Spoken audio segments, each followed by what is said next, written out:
Hello, this is Dr. Golding. We're getting now to our second lecture on Thomas Hobbes. Remember that Hobbes believes in the social contract theory of ethics, and this again roughly is the idea that human beings living in a natural condition without government, without law, without rules and regulations, living in a natural condition, human beings would be in a very miserable and awful situation. Life would be solitary, poor, nasty, brutish, and short. So what Hobbes suggests, what he proposes, is that using reason, because we are rational creatures, we are able to recognize that we're going to have to live by certain rules, and we're going to have to impose upon ourselves a sovereign or a government which will enforce obedience to the rules. Now, what we're going to do today is get into a little bit more detail about the specifics of the social contract and how it works and what are some of the specific rules or laws that we need to agree to obey in order to escape the natural condition. Now, I did mention last time, very briefly toward the end, I believe, of the last session, I mentioned the idea of natural rights. Hobbes believes that in the natural condition, human beings have certain natural rights, and this is a very important concept. So let's talk about natural rights, at least according to Hobbes.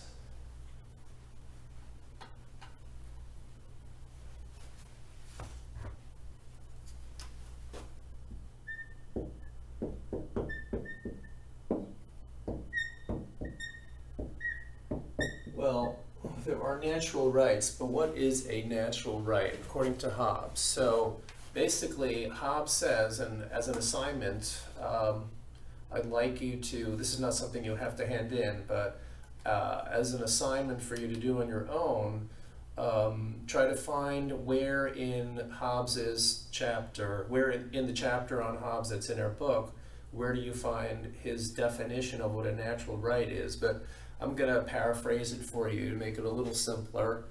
Basically, a natural right, Hobbes defines as a power or a liberty, a freedom to do whatever a human being needs to do in order to promote his own self-interest, in order to preserve his own life, and in order to promote his own interests. A human being has a natural right or freedom, liberty, power to do whatever he or she deems necessary to preserve his life or her life and to promote one's own welfare and self-interest. Okay, so that's the idea of a natural right. It seems that Hobbes believes that these rights are just part of nature. He does not mention God here. They're not based on a divine being. They're just part of our natural makeup, if you will. We have certain natural powers to do whatever we feel we need to do to advance our own self-interest and to preserve our lives. So that's the idea of a natural right.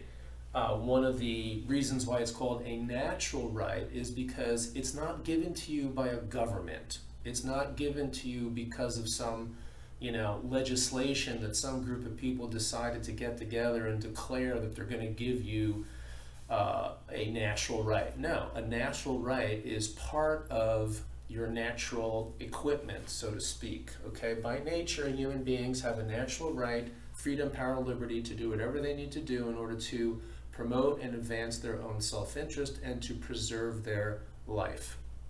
Okay. So that's what natural right is. Now, what Hobbes says is that we can also think about the idea of a natural law. So let's talk about, I don't think I mentioned this last time, but Hobbes believes in a concept called natural law.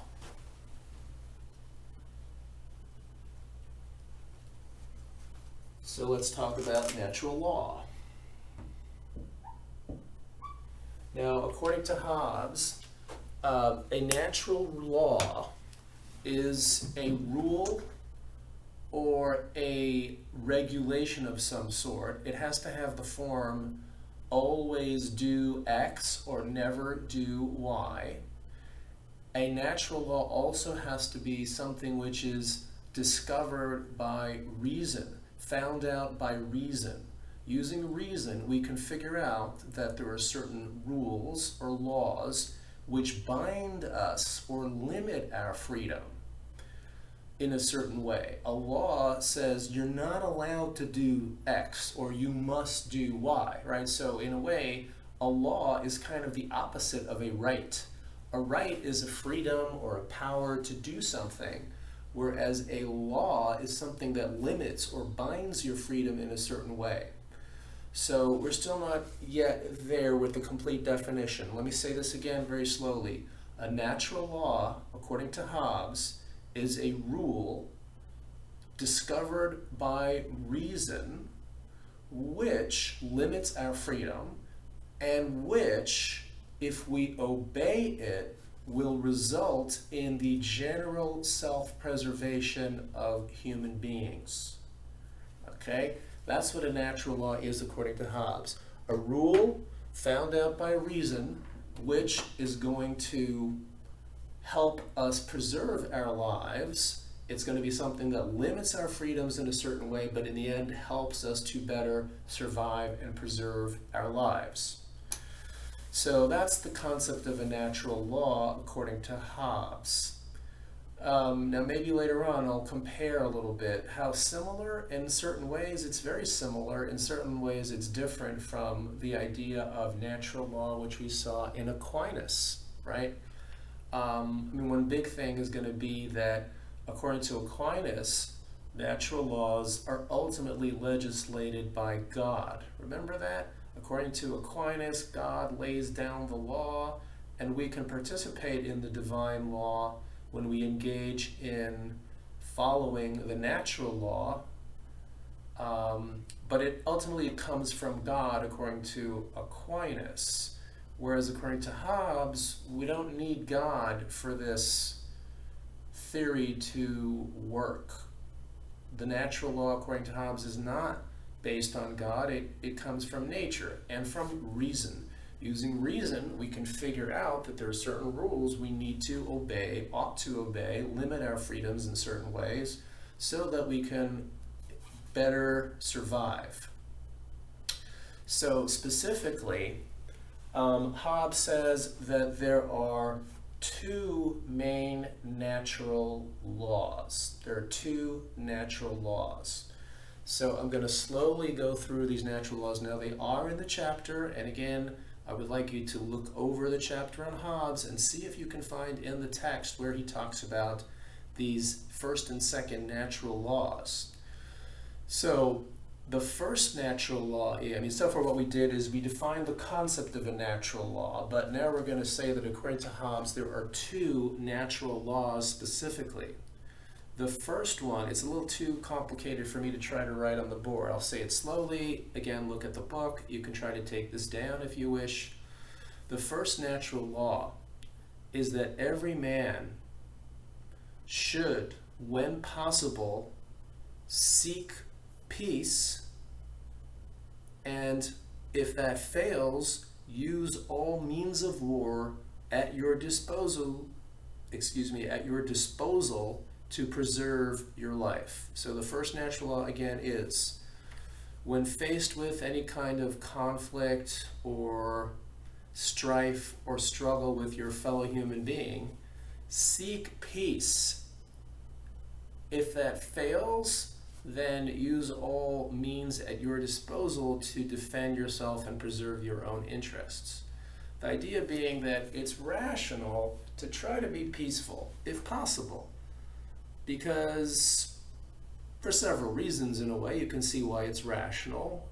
Why engaged in conflict? You might lose your life. Maybe the other guy's going to be stronger than you.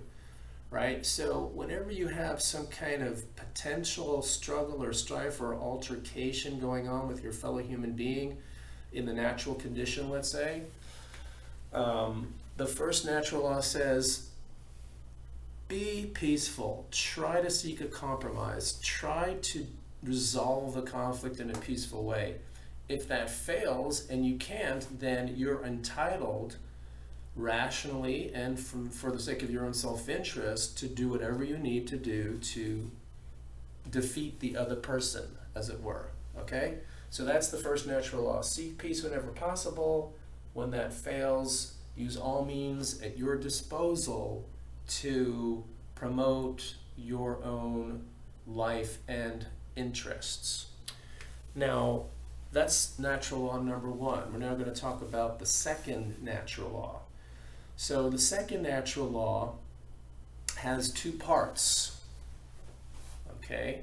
The first part is that a person should be willing to give up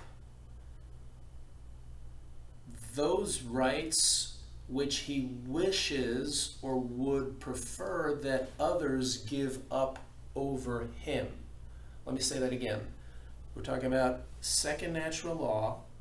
Part number one is that a person should be willing to give up, either lay down, that's the phrase that Hobbes uses, or transfer some of your natural rights away over others that you would wish others would give up over you.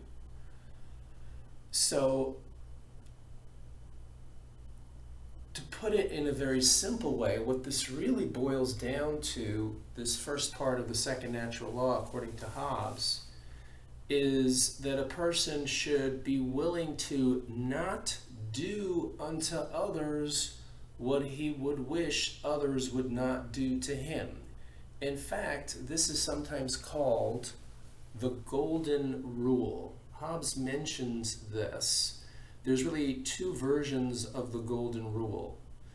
Do unto others as you would want them to do unto you. That's the positive version of the golden rule.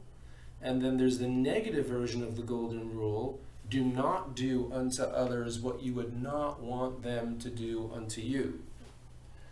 So Hobbes is saying that the second natural law, according to him, reason, rationality helps us figure out that this is a way in which we should bind our own natural powers.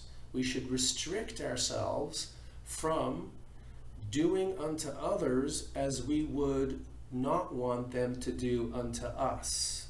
This does involve giving up some of our natural rights, because naturally I have the freedom to, let's say if I'm in any way afraid of you or don't like you, naturally I would have the right to take you down. But the second natural law says I should be willing to give up any powers over others that I would wish others would want to, that I would wish for others to give up over me. And that is a kind of long-winded way of saying don't do unto others what you would not want them to do unto you. We'll come back and talk about some more specifics there, but that's the first part of the second natural law. The second part of the second natural law is that we must transfer some of our natural rights to a sovereign who is then empowered to rule over us and make sure, enforce obedience to the first part of that second natural law. Okay, so again, the second part of the second natural law is that we should be willing, we ought to give up, or as Hobbes says, transfer some of our natural rights to a sovereign. The sovereign is in the ruler, who then is going to enforce the obedience to the natural law. Now, how is he going to enforce it? It's going to be through threat of punishment. Okay, the sovereign's going to devise various punishments for different kinds of obedience in order to make sure that the citizens of this new state that's just been formed are going to abide by the second natural law. So, what kinds of things are included in don't do unto others what you would not want them to do unto you?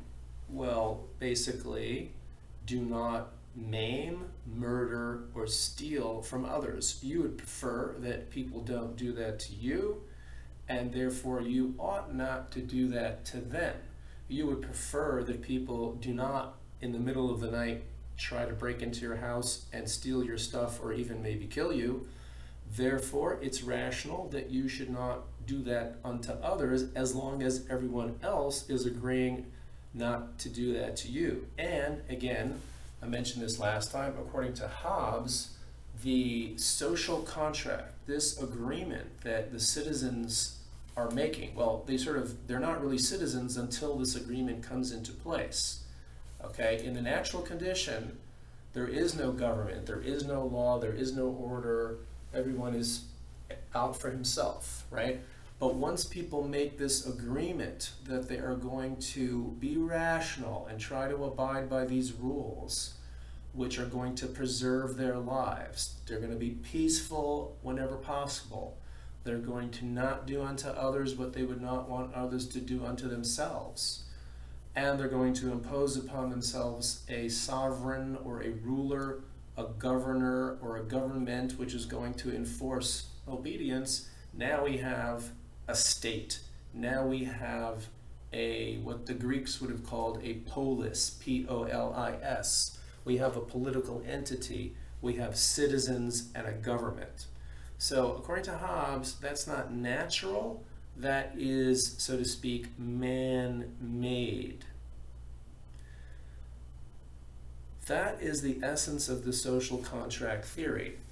Now, what Hobbes would say, to elaborate this a little bit, is that, well, let's ask ourselves this question.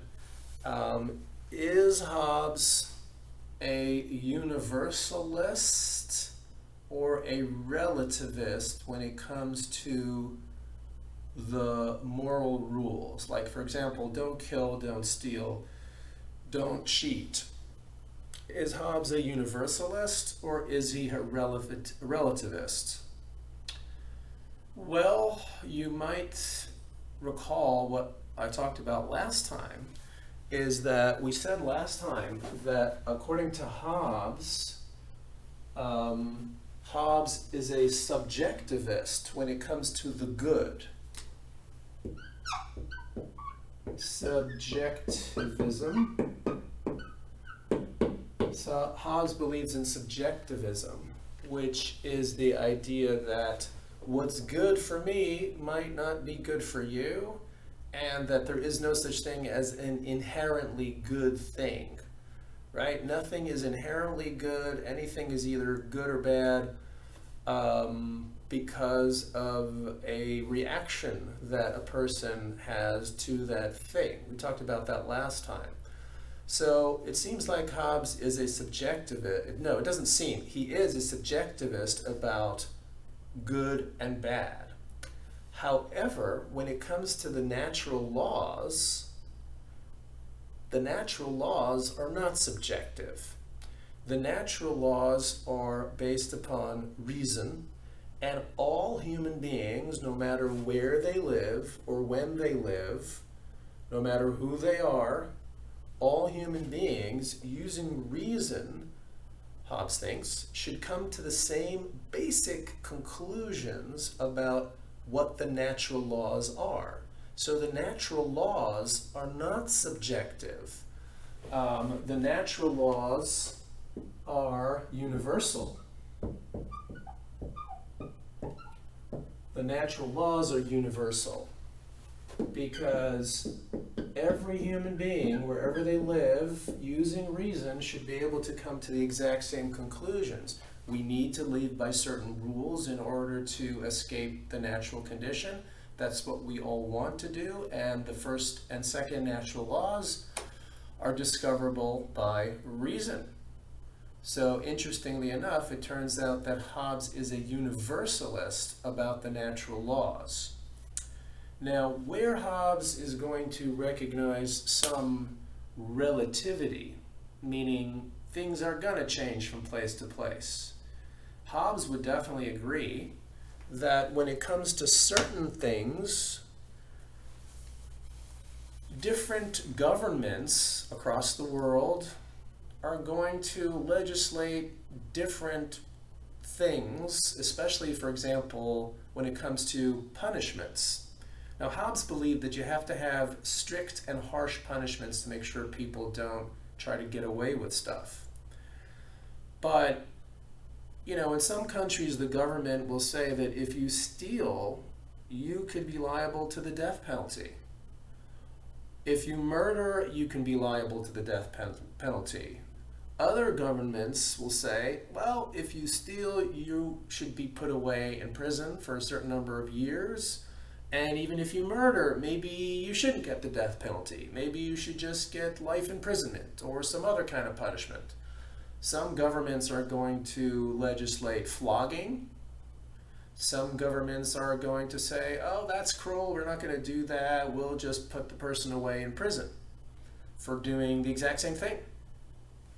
So what we're saying here is that according to Hobbes, there is going to be some change from place to place regarding, let's say, what are the punishments that are deemed appropriate in one country, and in another country, for some reason, or maybe for no reason, the punishments are different.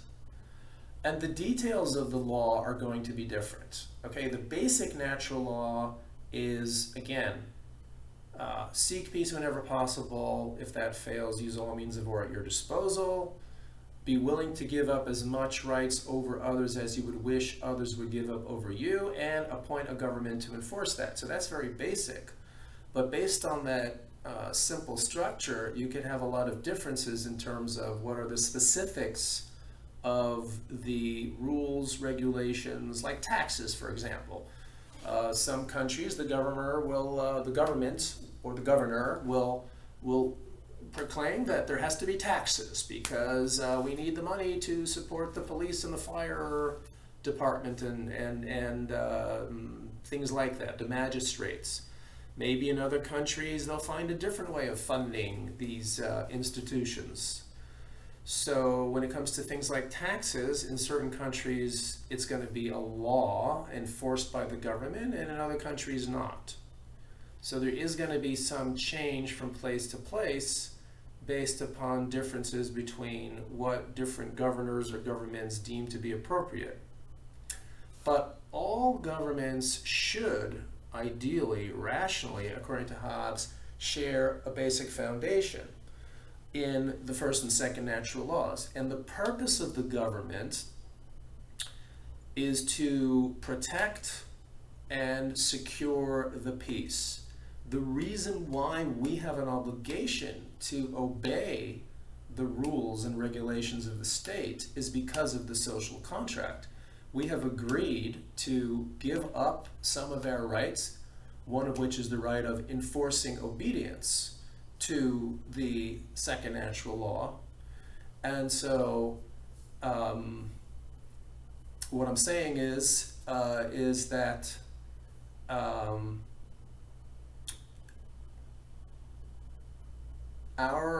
the purpose of a government is to secure the peace and to prevent us from falling back into the nasty natural condition.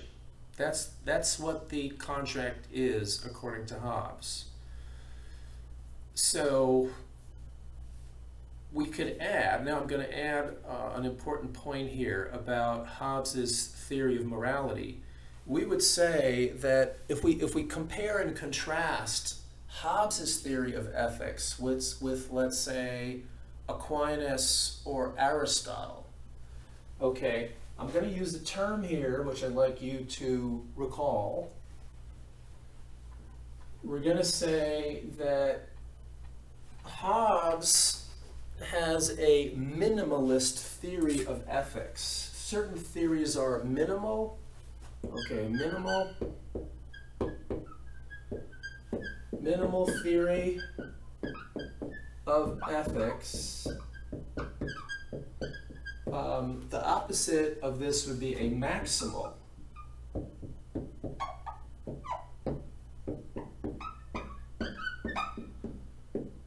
Okay, Hobbes believes in a minimal theory of ethics. Now, what I mean by that is that according to Hobbes,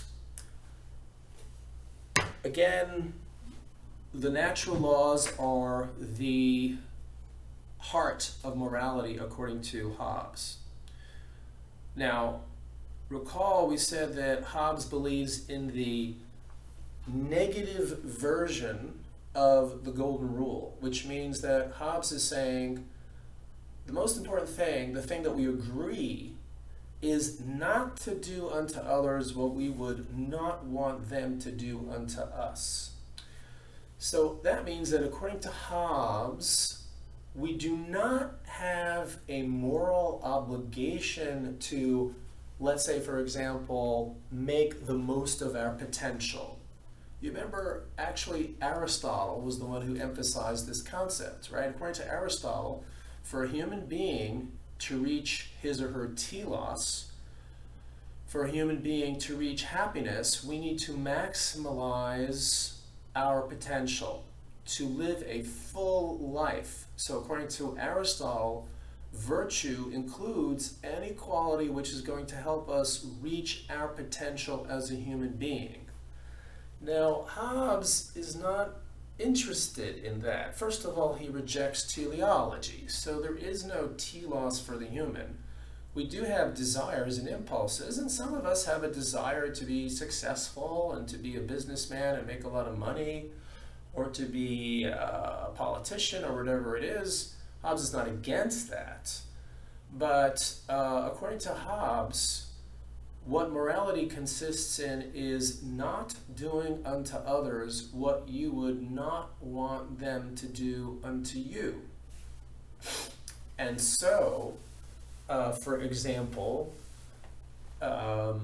he would disagree definitely with Aquinas, who claimed that one of the Christian virtues, as you recall, is the virtue of love. And that, according to Aquinas, the virtue of love involves doing whatever you can, whenever possible, to help other people and to show your affection for your fellow human being.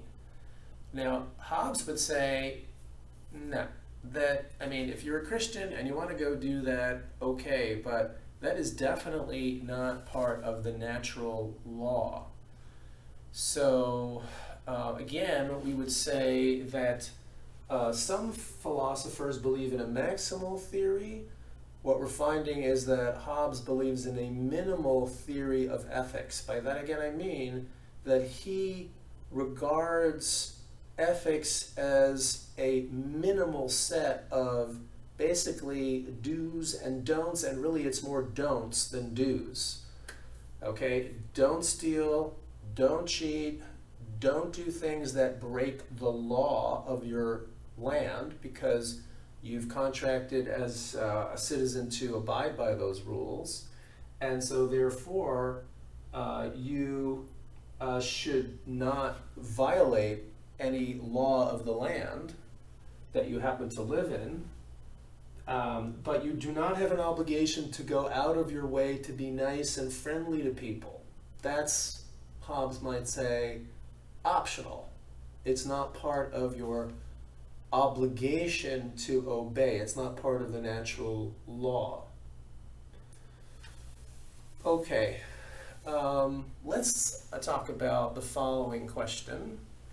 According to Hobbes, what is the motivation for behaving morally? This is what I call the motivational question, right?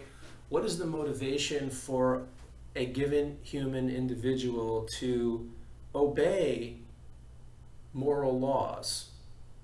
Well, to answer that question, according to Hobbes, Hobbes would say, well, there's really two reasons or two motivations. So using that little phrase I used once a long time ago, or not so long ago, Hobbes in a way believes in a double motivation theory.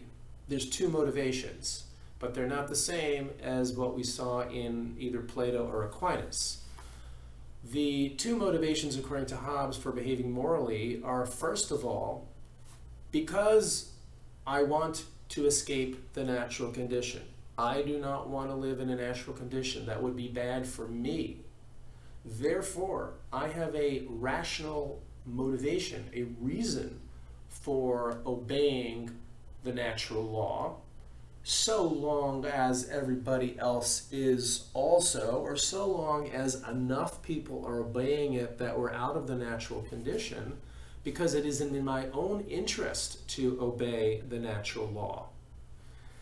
And second of all, I should obey the law because, well, I've made an agreement to do so. And that agreement is, now why should I abide by that agreement? Okay, well, agreements are binding because, well, according to Hobbes, an agreement is binding if and only if there is a force or a power that is going to make sure that people abide by their agreements. And in this case, there is a force. There is the government, right? The government has penalties for murder, for theft, for things like that. And so therefore, my motivation for obeying the law is not only because it's in my self-interest to do so, getting out of the natural condition, but also my motivation for obeying the law is because I've agreed to do so and because there is a punishment that will occur to me or likely occur to me if indeed I break the law. So I should obey the law because of I don't want to get punished. I should also obey the law because it's in my natural self-interest to do so in order to escape the nasty state of nature.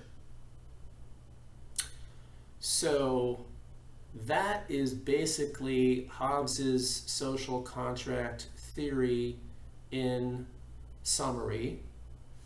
And this has taken about a half an hour, but I think what I'd like you to do, I'm going to basically cut this short here. And next time what we'll do is we'll talk about criticisms against Hobbes's social contract theory. So again, look at the chapter and think about whether you agree that morality, moral rules are a result of a social contract, that according to Hobbes, do you agree with Hobbes that if you don't have a government in place to enforce the rules, you're really not out of the state of nature, and therefore you don't really have any obligations unless there is a government enforcing the rules. So think about those questions and think about whether you agree that this is a good theory of morality. And next time we'll talk about several criticisms against the social contract theory. Have a good day.